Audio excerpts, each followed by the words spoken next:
Meta llum qegħdin niċċelebraw jum l-om, nixtieq minn qalbi insellem lill-ommijiet kollha. Ma nsibx kliem biex infisser min hi l-om. Imma biżżejjed nistaqsu lil min tilef lill-ommu jgħidilna xi ħoss meta isejħilha u jibqa' mingħajr tweġiba. Il-missier għandu rwol importanti fil-ħajja tal-ulied, imma il-preżenza tal-om tisboq kollox u lil kulħadd. Għandna djun kbar lejn ommijietna. Hija l-om li meta nitnislu tilqa' il-ħajja ġdida fi ħdana. U minn dak il-waqt ħajjitha issejr stennija kontinwa. L-ewwel tistenna li tarana nitwieldu, imbagħad tibqa' dejjem wara l-bieb tad-dar tistenna lill-ulieda deħli lura. Ma rridu nagħmlu xejn biex nirbħu l-imħabba tal-om għaliex l-om tħobb lill-ulieda b'imħabba tal-ġenn. Ma tħobbx lill-ulieda għax huma bravi, sbieħ u kapaċi, imma tħobbhom għax sempliċement huma ulieda. L-om ma titaxxaqx b'ulieda għaliex għandhom xi ħaġa li tagħmilhom persuni ideali, imma tħobbhom għax huma tagħha. Propju għaliex huma tagħha hija tħobbhom anke jekk mhumiex perfetti fiżikament, moralment, intellettwalment u spiritwalment.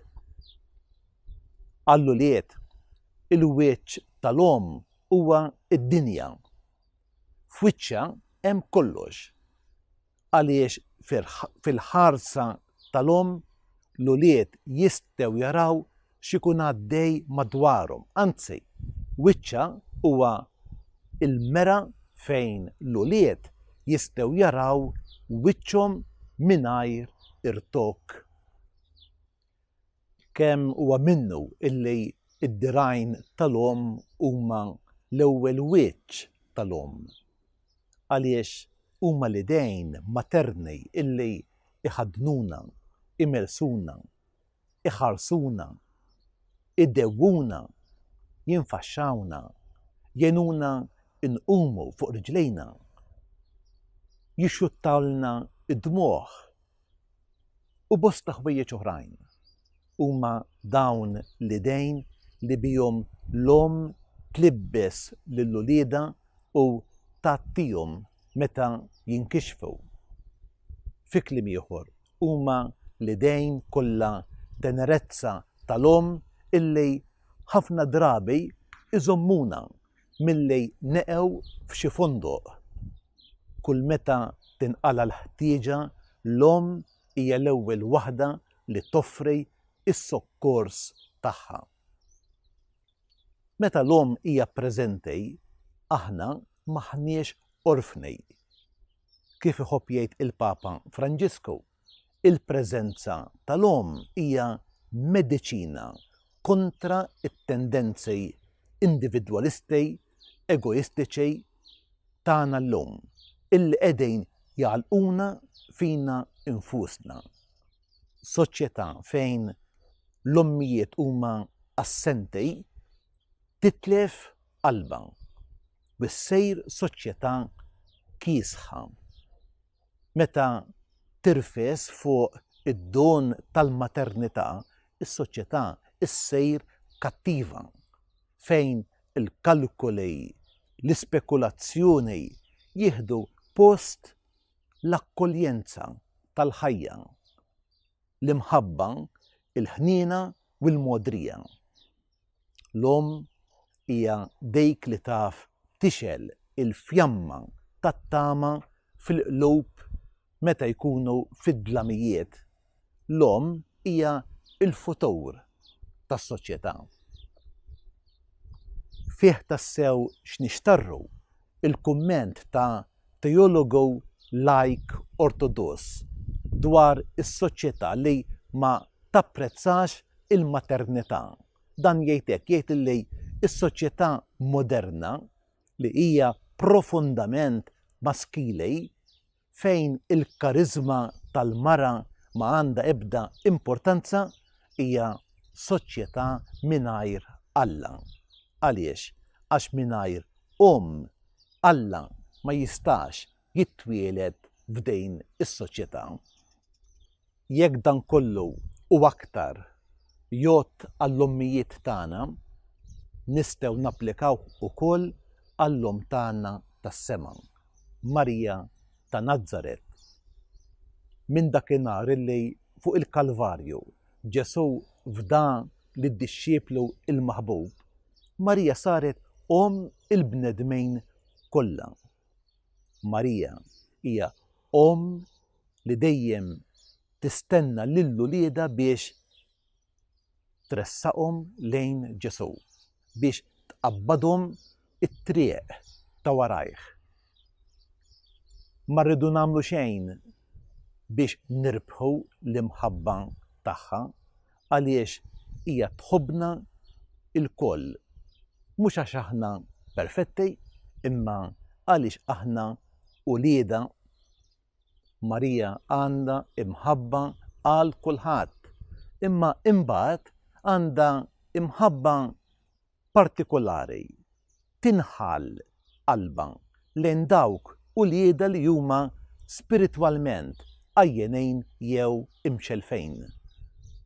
Dirgħajja huma dawk li joffrulna it-tannieqa kollha żjejjel u fil-mumenti tar-resħa saħansitra issaħħanna. Kif b'dirgħajja hija għenet lil Ġesu ħalli jerfa' is-salib tqejl tiegħu, illum ukoll Marija tmitt idejja biex tenna nerfew is-slaleb tqal tal-ħajja tagħna.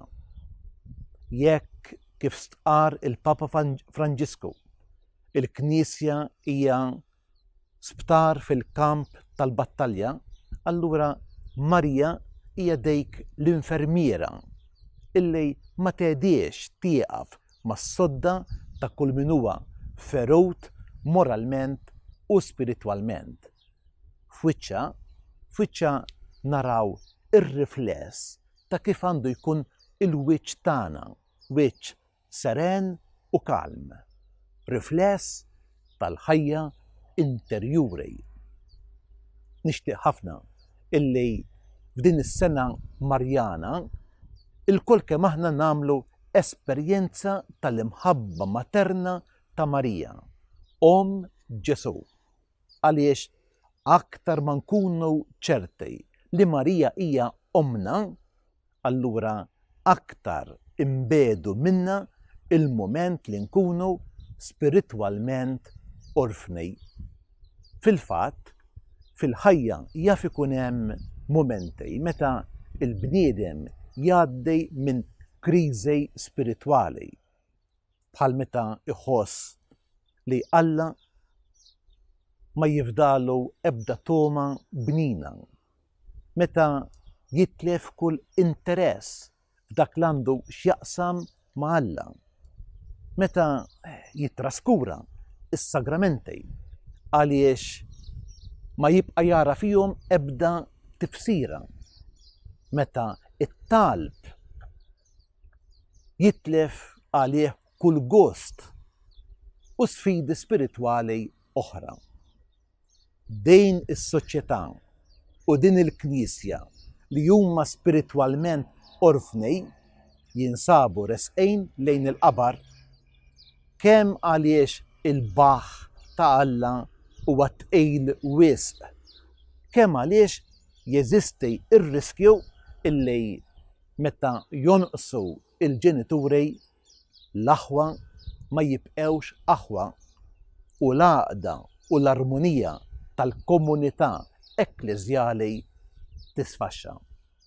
Bilan li il-Knisja fuq din il-Gżira Marjana tibqa' taħt il-ħarsien ta' Marija Omna u fl-istess waqt biex fuq l-eżempju ta' Marija tkompli timbena bħala Knisja li twennis spiritwalment u materjalment lill-bniedem tal-lum, jiena nixtieq nagħmel sejħa biex frabta ma' Għid il-50 il-komunità ekklezjali tinġabar fis-Santwarju Nazzjonali tal-Madonna ta' Pinu u flimkien nagħmlu att ta' affidament tad-Djoċesi lill-Madonna. Hekk nintelqu f'idejja ħalli twassalna għand Ġesu. Kien Ġesu innifsu illi fil-persuna ta' San Ġwan fdana lil Marija Omna.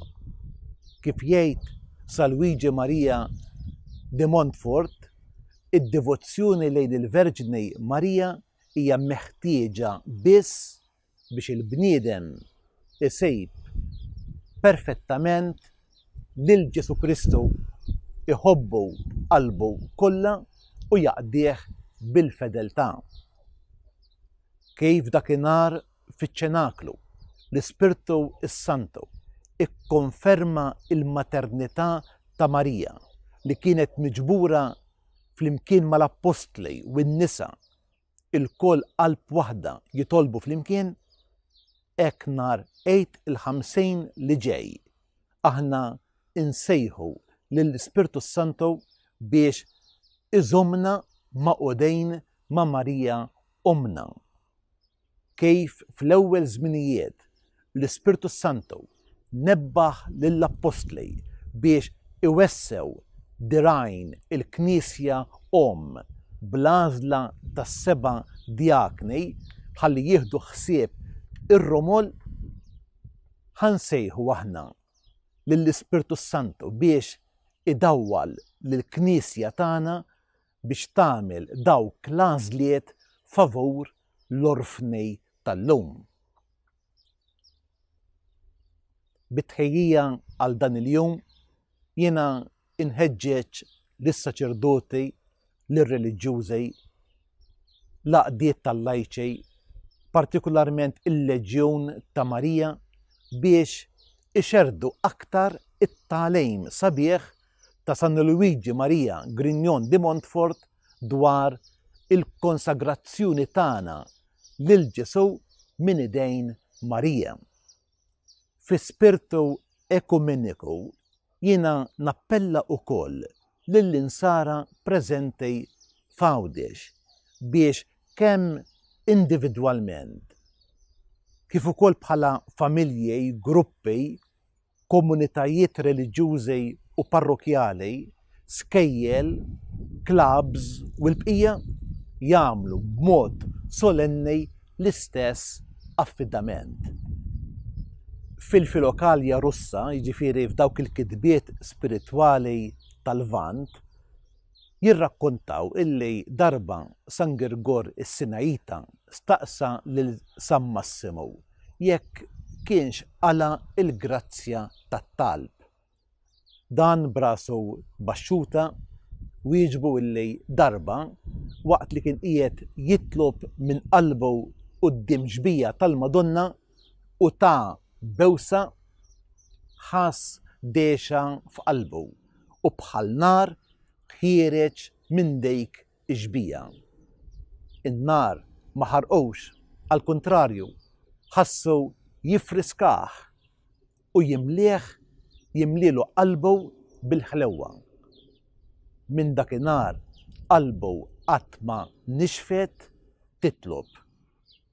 Għamel esperjenza tal-istess sentimenti il-mistiku San Serafin ta' Sarov.